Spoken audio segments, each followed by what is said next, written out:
CBSEৰ বোৰ্ডৰ দ্বাদশ শ্ৰেণীৰ পৰীক্ষাত ভাল ফলাফল দেখুৱাবলৈ সক্ষম হৈছে গোলাঘাটৰ ছাত্ৰী গীতাশ্ৰী দাসে। জানিব পৰা মতে ছাত্ৰীগৰাকীয়ে গোলাঘাট PMC নবোদয় চিনাতলী স্কুলৰ পৰা বিজ্ঞান শাখাত 4টা বিষয়ত লেটাৰ মাৰ্ক লৈ 86% ডিষ্টিংশ্যন লৈ পাছ কৰিবলৈ সক্ষম হয়।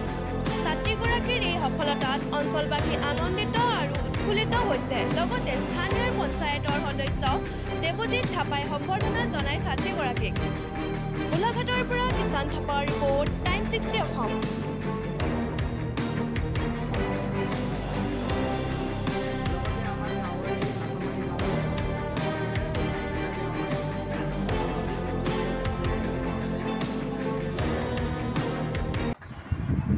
মই স্কুলৰ ভিতৰত প্ৰথম টিচাৰসকলে কোৱা মতে আৰু মই 86% মাৰ্ক পাবলৈ সক্ষম হৈছোঁ আৰু মই 4টা ছাবজেক্টত মেধা পাইছোঁ।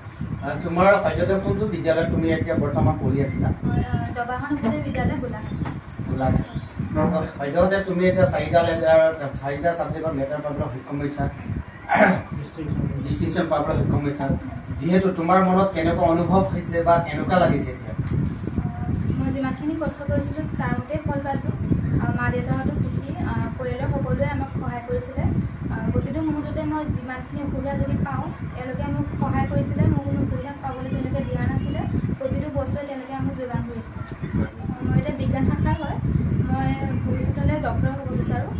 সেইকাৰণে এতিয়া প্ৰিপেৰেশ্যন কৰিব ভাবিছোঁ।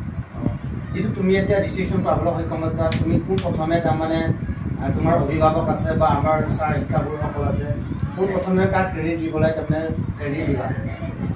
পোনপ্ৰথমে মোৰ স্কুলৰ সকলো শিক্ষক শিক্ষয়িত্ৰী তেওঁলোকে সদায় সহায় কৰিছিলে।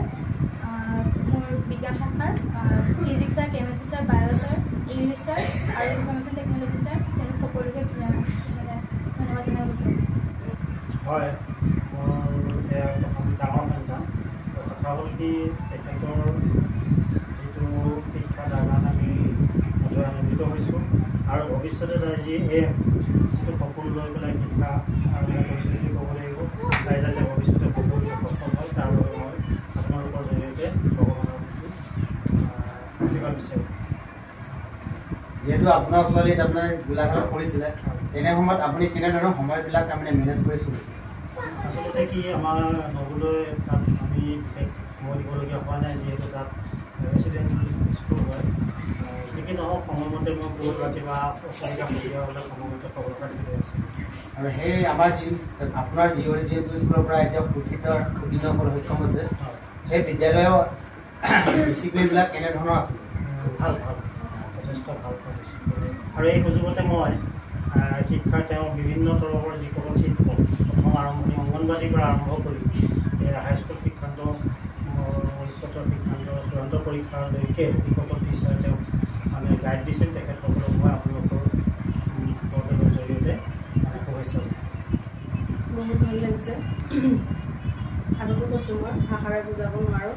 তাই আমাক ইমানখিনি আনন্দ দিছে আৰু কষ্টৰ ফল তাই আজি পাইছে। ভৱিষ্যতেও তাই তেনেকৈ কষ্ট কৰি যাওক আৰু মনত যিখিনি ভাৱ লৈছে সেই ভাৱখিনি পূৰণ হওক।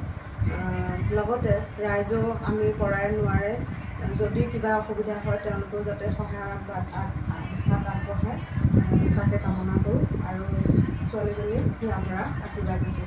যিহেতু তাৰমানে এতিয়া ছোৱালীজনী কোৱা মতে যিহেতু ডক্টৰৰ তাৰমানে এম আছে, তো ডক্টৰৰ কাৰণে কিবা প্ৰস্তুতি চলাই আছে নেকি এতিয়া? এতিয়া তাই কোচিঙৰ কাৰণে প্ৰস্তুতি চলাইছে। কোচিং কৰিব আৰু এবছৰৰ পিছত কি হয় সেইটো ভগৱানে জানে আৰু তাই জানিব। তাই কষ্টৰ ফলটো তাই পাব। কোচিঙৰ কথা আমি চিন্তা কৰিছোঁ। তুমি কোনটো জেগাত বা কোন ঠাইত তুমি কোচিং কৰিম বুলি ভাবিছা? মই বৰ্তমান যোৰহাট বা গুৱাহাটী ইয়াতে কোনোবা এতিয়া বৰ্তমান প্ৰিপেৰেশ্যনৰ কাৰণে কিবা চিন্তা চৰ্চা হৈছে নে প্ৰচেছ কৰিছে নেকি? ভাবিছোঁ এইবাৰ নমস্কাৰ। মই সৰ্বপ্ৰথমে আমাৰ পৰিয়ালটোত যে এনেকুৱা এটা সুনাম কঢ়িয়াই আনিছে তাৰ বাবে মই প্ৰথমে মোৰ ভতিজা ছোৱালীজনীক অদূৰ ভৱিষ্যতে উজ্জ্বল কামনা কৰিছোঁ। আৰু লগতে টাইম 16 অসমৰ চেনেলৰ কৰ্মকৰ্তাসকললৈ মোৰ ফালৰ পৰা আন্তৰিক শুভেচ্ছা জ্ঞাপন কৰিছোঁ। শ্ৰীমতী গীতাশ্ৰী দাস গীতাশ্ৰী দাস ভতিজা ছোৱালী ভতিজা ছোৱালী যিহেতু আপোনাৰ ভতিজা ছোৱালীজনীৰ পৰৱৰ্তী দিনত ডক্টৰৰ তাৰমানে হ'ম বুলি আশা কৰিছে ভাল অনুভৱ মানে কি অন্তৰংগৰ ফালৰ পৰা কি কয় শুভেচ্ছা কামনা কৰিছোঁ আমাৰ পৰিয়ালটোৰ সুনাম কঢ়িয়াই আনিব পৰাৰ বাবে আৰু যদি কিবা সহায় সাৰথিও কৰিব লাগে আমি যিমান পাৰিম কৰিম বুলি আশা কৰিছোঁ